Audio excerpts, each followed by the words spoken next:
அந்த ஊர் எல்லையில ராமையாவுக்கு 5 ஏக்கர் வயல் இருந்துச்சு. அந்த வயலுக்கு நடுவுல ஒரு பெரிய ஆலமரம் இருந்துச்சு. அந்த மரம் சாதாரண மரம் இல்ல, கிட்டத்தட்ட 100 வருஷம் பழைய மரம் அது.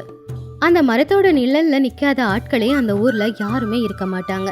அந்த ஆலமரம் அவ்வளவு பெருசா ரொம்பவும் பலமா 100 வருஷமா நின்றுகிட்டு இருக்கிற மரம் அது. மனுஷங்க மட்டும் இல்லாம ஆடு மாடுங்களும் அந்த மரத்தோட நிழல்ல ஓய்வெடுக்கும். ஆனா ராமையாவுக்கு மட்டும் அந்த மரம் ஒரு எதிரி. அவனுடைய லாபத்தை அந்த மரம் எடுத்துக்கிட்டு தான் அவனுடைய நினைப்பு. அதிகமா விளைச்சல விளைய வைக்க முடியல அப்படிங்கிற யோசனை தான் அது. சரியா மதிய நேரம் உச்சி வெயில்ல வயல் வேலையை முடிச்சிட்டு வேர்வையை தொடச்சுக்கிட்டு ஓய்வெடுக்கிறதுக்காக ராமையா மரத்தோட நிழல்ல உட்காந்துட்டு இருந்தான். அந்த நிழல் சுகமா இருந்துச்சு. ஆனா ராமையாவோட முகத்துல ஒரு வெறுப்பு தான் இருந்துச்சு. அப்பதான் சீதா சமையல் செஞ்சுட்டு வந்து புருஷனுக்கு சாப்பாடு பரிமாறினா. பாத்தியா சீதா, இந்த மரம் இங்க இல்லைன்னு யாரு அழுதா? இந்த மரம் ரொம்ப பெருசா இருக்கு. இந்த மரத்தோட நிழல் வயல்ல விழுந்து விளைச்சல் எல்லாம் சரியா விளையாம 10 மூட்டை விளைய வேண்டிய இடத்துல 5 மூட்டை தான் விளையுது. நேத்து சந்தையில ஒரு வியாபாரி சொன்னான், வயல்ல மரம் இருந்தா மண்ணோட சத்து எல்லாத்தையும் மரமே உறிஞ்சிக்கும், வயலுக்கு சத்து கிடைக்காதுன்னு. அவன் சொன்னது சரியா தான் இருக்கு. ஏங்க, அது நம்ம தாத்தா காலத்து மரம், அதை போய் இப்படி திட்டுறீங்களே? அது நம்ம வயலுக்கு பாதுகாப்பா தானே இருக்கு. இது இருக்கிற கொஞ்சோண்டு இடத்துல விளைச்சல் சரியா வரலன்னா பரவாயில்ல விடுங்க, அது ஒன்றும் அவ்வளோ நஷ்டம் இல்லை. இப்போ இவ்வளோ கஷ்டப்பட்டு உழைச்சிட்டு வேர்வை சேர்ந்த நீங்க எங்க வந்து உக்காந்துக்கிட்டு இருக்கீங்க? அந்த மரத்தோட நிழல்ல தானே. இந்த மரம் கொடுக்குற சுத்தமான காத்து, இந்த நிழல், இதெல்லாம் நீங்க எவ்வளோ பணம் கொடுத்தாலும் உங்களால வாங்கிட முடியுமா சொல்லுங்க? வாய மூடு, உனக்கு என்ன தெரியும்னு பேசிக்கிட்டு இருக்க? இந்த மரத்துல அவ்வளோ பறவைங்க வாழுது. இந்த மரத்தோட நிழல் பட்டு விளைச்சலே சரியா விளைய மாட்டேங்குதுன்னு நான் புலம்பிக்கிட்டு இருக்கேன். நீ என்னன்னா காத்து கொடுக்குது நிழல் கொடுக்குதுன்னு சொல்ற. இந்த வருஷம் எப்படியாவது இந்த மரத்தை வெட்ட தான் போறேன். பக்கத்து வயலெல்லாம் பாரு, எங்கேயாவது மரம் இருக்கா? ஆனா உங்களுக்கு நமக்கு வர்ற லாபத்தை விட அதிகமா வருது. இனி இந்த மரம் இங்க இருக்கக்கூடாது, ஆளை வச்சு உடனே வெட்ட தான் போறேன். மற்ற வயல்ல வேலை செய்யறவங்களுக்கு களைப்பு தீரும்போது அவங்க எங்க வந்து உக்காடுறாங்க சொல்லுங்க? நம்ம வயல்ல நம்ம மரத்துக்கு கீழே தான் வந்து உக்காராங்க. ஊருக்கே நிழல் கொடுக்குற மரம், இதை வெட்டுறேன்னு சொல்றீங்களே? அதெல்லாம் எனக்கு தெரியாது, நாளைக்கே இந்த மரத்தை வெட்டுவேன். சாயந்தரம் ராமையா வீட்டுக்கு வந்தான். வாசல்ல அவங்க அம்மா பார்வதி அம்மா உட்காந்துருந்தாங்க. அவங்க முகத்துல ஏதோ ஒரு கவலை. டே ராமையா, பக்கத்து வீட்டு சோமையா இப்பதான் சொன்னான், நீ அந்த ஆலமரத்தை வெட்ட போறியாமே, உண்மையாவாடா? என்னால இதை சுத்தமா நம்பவே முடியலடா. ஆமாம்மா, நாளைக்கே வெட்ட போகிறேன். அந்த மரம் இருக்கிற வரைக்கும் விளைச்சல் சரியாக விளைய மாட்டேங்குது, லாபம் கிடைக்காம எனக்கு நஷ்டமாகுதுமா. டே பைத்தியக்காரா, அந்த மரத்தை பத்தி உனக்கு தெரியாது? சின்ன வயசுல அந்த மரத்துக்கு கீழே தானடா நீ வளர்ந்த. உங்க அப்பா சாகும்போது கூட சொன்னாருடா, பார்வதி அந்த மரத்தை நல்லபடியா பார்த்துக்கோ, அதுதான் நம்ம வம்சத்துக்கான அடையாளம் அப்படின்னு சொன்னாருடா. மரத்தை வளர்க்கலனாலும் பரவாயில்ல, இருக்கிற மரத்தை வெட்டக்கூடாதுடா. அந்த மரத்துல எவ்வளவு பறவைங்க கூடு கட்டி வாழ்ந்துகிட்டு இருக்கு. அந்த பறவைங்களை அழிச்சா அதோட சாபம் நம்ம குடும்பத்துக்கு வரும்டா. ஆமா, நீ அந்த பழைய காலத்து ஆளுங்க மாதிரி பேசாத. அப்பாவுக்கு என்ன தெரியும்? அப்பாவுக்கு எதுவும் தெரியாது. எல்லாரும் ஒரு ஏக்கருக்கு 10 மூட்டை நெல் எடுக்கிறாங்க. ஆனா நம்ம வயல்ல இந்த மரம் இருக்கிறதால சரியா எதுவுமே விளைய மாட்டேங்குது. எனக்கு நஷ்டம்தான் வருது. இனி அந்த நஷ்டத்தை நான் பொறுத்துக்க மாட்டேன். அந்த மரத்தை வெட்ட தான் போறேன். இயற்கை தாண்டா நம்ம கும்பிடுற கடவுள். அந்த இயற்கையை அழிக்கிறது தப்பு இல்ல. அப்புறம் நாளைக்கு உனக்கு தான் கஷ்டம் வரும். நான் சொல்றத கேளுடா. ராமையா அவங்க அம்மா சொன்னதை காதல போட்டுக்கல. அவன் பாட்டுக்கு வீட்டுக்குள்ள போய் கதவை சாத்திக்கிட்டான். பார்வதி அம்மா வெளியில உட்காந்து அழ ஆரம்பிச்சாங்க. அடுத்த நாள் காலையில சூரியன் இன்னும் முழுசா கூட வெளியில வரல. ஆனா ராமையா கையில ஒரு கோடாலியை பிடிச்சுக்கிட்டு ஒரு வேகத்தோட வயலை நோக்கி நடந்து போனான்.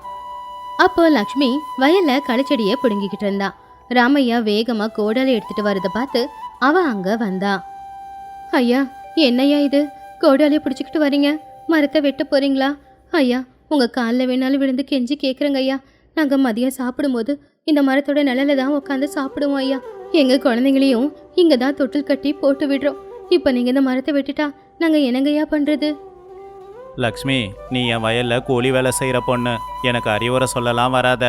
இது ஏன் இடம், ஏன் மரம், நான் எப்ப வேணுனாலும் வெட்டுவேன். உனக்கு நிழல் வேணும்னா வீட்டுக்குள்ள போய் உக்காந்துக்கோ. அந்த நேரத்துல சோமையா வேகமா அந்த இடத்துக்கு வந்து, என்ன பண்ணிக்கிட்டு இருக்க ராமையா? இந்த மரத்தை வெட்டுறேன்னு சொல்ற? இவ்வளோ பெரிய மரம் இத்தனை வருஷமா இங்க இருக்கு. இதை வெட்டுறது பாவம்ப்பா. இந்த மரம் உனக்கு மட்டும் சொந்தம் இல்லை, எங்க எல்லாருக்குமே சொந்தம்தான். நாங்க எல்லாரும் இந்த மரத்துக்கு கீழே தான் ஓய்வெடுத்துக்கிட்டு இருக்கோம். ஏன் சோமையா, உன்னோட வயல்ல மரம் இல்லையே? என் வயல்ல இருக்கிற மரத்தை நான் வெட்ட பார்க்கறேன், அதை எப்படி உன்னால தடுக்க முடியும்? ராமையா அந்த கோடாரியால மரத்தை வெட்ட ஆரம்பிச்சான். வெட்டும் போது மரத்துல இருந்து பால் வந்து கொட்டுச்சு. அது மரத்தோட கண்ணீர் மாதிரி இருந்துச்சு. டக் டக் டக்குன்னு ராமையா அந்த கோடாலை வச்சு வெட்டும் போது மரத்துல வாழ்ந்துகிட்டு இருந்த பறவைங்க எல்லாருமே அதை பார்த்து அந்த சத்தத்தை கேட்டு பயந்து பறந்து போயிட்டாங்க. அப்போ சீதா தூரத்துல இருந்து பார்த்து அழுதுகிட்டு இருந்தா. ஐயோ கடவுளே, அந்த மரம் அழற மாதிரி இருக்கு, பறவைங்க எல்லாம் பயந்துகிட்டு ஓடுது. இந்த சாபம் நம்ம குடும்பத்தை தாக்காம இருக்கணும். ஆனா ராமையா மட்டும் கொஞ்சம் கூட மனசாட்சியே இல்லாம கண்ணுல பேராசையோட அந்த மரத்தை வெட்டிக்கிட்டே தான் இருந்தான். மதிய நேரம் ஆச்சு. மதிய நேரம் அவ்வளோ பெருசா 100 வருஷ காலம் சரித்திரம் இருக்கிற அந்த மரம் அப்படியே வயல்ல சாஞ்சிடுச்சு. அந்த இடம் இப்போ வெறிச்சோன்னு இருந்துச்சு. தரையெல்லாம் வெயில் மட்டும் பட்டுச்சு. அதை பார்த்து சீதா, லக்ஷ்மி எல்லாருமே அழுதுகிட்டு இருந்தாங்க. 100 வருஷமா தலை நிமிர்ந்து நின்னுக்கிட்டு இருந்த மரம் இப்போ சாஞ்சி இருந்துச்சு. இப்படியே நாட்களும் போச்சு. அந்த மரம் இருக்கிற இடத்துல ராமையா விவசாயம் செஞ்சான். முதல்ல விளைச்சல் நல்லா தான் வந்துச்சு. ஆனா அடுத்து வந்த கோடைக்காலம் ரொம்பவும் பயங்கரமா இருந்துச்சு. எந்த வருஷமும் இல்லாத அளவுக்கு இந்த வருஷம் வெயில் ரொம்ப அதிகம். இப்ப எல்லாரும் நிழல்ல உட்காரதுக்கு அங்க நிழல் இல்ல. பூமியும் அனலாதான் இருந்துச்சு. வீசுற காத்தும் சூடாதான் வீசிக்கிட்டு இருந்துச்சு. ஐயோ, என்ன இந்த வருஷம் வெயில் இப்படி இருக்கு, தாகமா இருக்கு. தண்ணியும் இல்ல, நிழலும் இல்ல. இத்தனை வருஷமா இந்த மரம் இருந்துச்சு, இதோட நிழல்ல உட்காந்துக்கிட்டு இருந்தோம். கொஞ்சம் கடுப்பு தீர உக்காந்துட்டு வேலையை செஞ்சுன்னு இருந்தோம். ஆனா இப்போ இந்த மரமும் இல்ல. நிழல் இல்லாம கூலி ஆட்கள் வேலை செய்ய கூட ரொம்பவே கஷ்டப்பட்டாங்க. ஆனா ராமையா கோவமா தான் இருந்தான். என்ன வேலை செய்யாம நின்றுக்கிட்டு இருக்கீங்க? இங்க நிழல் இல்லைன்னா வேலை செய்ய மாட்டீங்களா? பணம் வேணும்னா வேலை செஞ்சுதான் ஆகணும். லக்ஷ்மி சோகமா, ஐயா எங்களால முடியாதுங்க ஐயா, இந்த நிழலே இல்லாம வேலை செய்யறது கஷ்டம். தண்ணி பானையை வைக்க கூட கொஞ்சம் கூட நிழலே இல்ல. தண்ணி பானையில இருக்கிற தண்ணியும் சூடாதான் இருக்கு. பொழைக்கிறதுக்காக வேலைக்கு வரலாம், அதுக்கு உசுர விட முடியுமா? மதியம் 2 மணி இருக்கும்.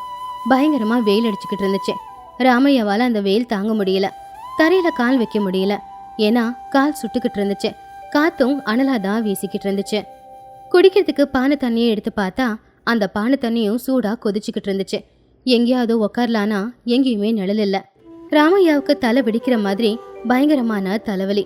சூர்யா அவனுக்கு தண்டனை கொடுக்கற மாதிரி அவனுக்கு தோணுச்சு. ஐயோ, வெயில் அனல் என்னால் தாங்க முடியல. மரம் மட்டும் இருந்திருந்தா அந்த நிழல்ல நான் உட்காந்துருப்பேன். ஜில்லுன்னு காத்து வந்திருக்கும். எனக்கு ஏதோ தண்டனை கொடுக்குற மாதிரி இருக்கே. யோசிச்சுக்கிட்டு இருக்கும் போதே ராமையாவுக்கு மயக்கம் வந்துருச்சு. அவன் மரத்தை வெட்டி போட்ட அதே இடத்துல திடீர்னு மயக்கம் போட்டு விழுந்துட்டான். இது தூரத்துல இருந்து பார்த்த சோமையா, சீதா 2 பேரும் பதட்டமா ஓடி வந்தாங்க. ராமையாவோட முகத்துல தண்ணியை தெளிச்சு அவனை எழுப்புனாங்க. ராமையா முகமே செவந்து போயிருந்துச்சு. ராமையா, என்னாச்சு? வெயில் தாங்க முடியாம மயக்கம் போட்டு விழுந்துட்டியா? இப்போ புரியுதா? உன்னோட மரம்தாப்பா உனக்கு ஆதரவா இருந்துச்சு. இப்போ அந்த மரத்தோட நிழல் இல்லைங்கிறதால நீயே வெயில் தாங்க முடியாம மயங்கி விழுந்துட்ட. நீ பண்ண தப்பு உனக்கு புரியுதா? ஏங்க, அந்த மரம் மட்டும் இப்ப இருந்திருந்தா நம்ம எல்லாருக்கும் எவ்வளவு உதவியா இருக்கும். அவ்வளவு பெரிய மரத்தை வெட்டி சாச்சிட்டீங்களே, மறுபடியும் அந்த மாதிரி ஒரு மரம் நமக்கு கிடைக்குமா? ஏங்க இப்படியெல்லாம் பண்ணீங்க? சீதா, எல்லாரும் என்ன மன்னிச்சிடுங்க. நான் பண்ணது தப்பு தான். ஆனா ஏதோ விளைச்சல் அதிகமாக விளையணும், லாபம் அதிகமாக கிடைக்கணுங்கிற பேராசையில் 100 வருஷம் பழைய மரத்தை வெட்டிட்டேன். ஆனால் எனக்கு இப்போ தான் தெரியுது, அந்த மரம் எனக்கு எதிரி இல்லை, தாய் மாதிரின்னு. நான் இப்போ தாய் இல்லாத அனாதையா நிற்கிறேன். அந்த நேரத்துல பார்வதி அம்மா அங்க வந்து, இப்பதான் உனக்கு புரியுதா? அன்னைக்கு பெத்த தாய் நான் சொன்னனே, அப்போ நீ கேட்டியா?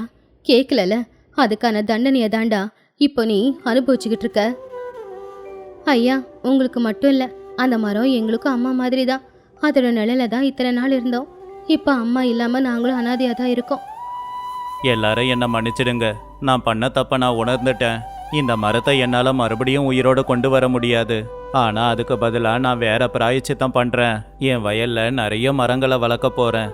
விளைச்சல் கம்மியானா பரவாயில்லை, ஆனால் நிறைய நிழல் கிடைச்சா போதும் அப்படின்னு சொன்னா ராமையா. இப்படியே சில நாட்களும் போச்சு. ராமையா, சீதா எல்லாரும் சேர்ந்து அவங்க வயல்ல நிறைய மரங்களை வளர்க்க ஆரம்பிச்சாங்க. எல்லா வேலையும் செய்யும் போது ரொம்ப சோர்வா இருந்தாலும் கூட, ஏங்க இந்த செடியெல்லாம் எப்ப வளர்ந்து பெருசாகும்னு தெரியலல்ல. என்னைக்கு வளருதோ வளரட்டும். நானே இல்லைனாலும் இந்த மரம்லாம் வளர்ந்து ஊர்ல இருக்கிற எல்லாருக்கும் நிழல் கொடுக்கும். என்னோட பிள்ளைங்களுக்கு நான் சொல்லி கொடுப்பேன், இந்த மரத்தை மட்டும் நீங்க வெட்டிடாதீங்க, அப்புறம் அனாதையாயிடுவீங்கன்னு. அப்ப திடீர்னு ஆகாயத்துல இருந்து மரத்துளி ராமையா மேல பட்டுச்சு. அது ஆகாயத்தோட ஆனந்த கண்ணீர் மாதிரி இருந்துச்சு. அந்த கண்ணீர் துளி ராமையாவை நான் மன்னிச்சிட்டேன் அப்படின்னு அந்த ஆகாயம் சொல்ற மாதிரி இருந்துச்சு. அதை பார்த்து ராமையா சீதா 2 பேருமே ரொம்பவும் சந்தோஷப்பட்டாங்க. இந்த கதையில இருக்கிற நீதி என்னன்னா, ஒரு சின்ன செடி வளர்ந்து பெரிய மரமாகணும், அந்த மரத்தோட நிழல் எல்லாருக்கும் கிடைக்கணும் அப்படின்னா சாதாரணமான நாட்கள்ல அது நடக்காது. அப்படிப்பட்ட ஒரு மரத்தை வெட்டுறதுங்கிறது ரொம்ப பெரிய பாவ செயல்.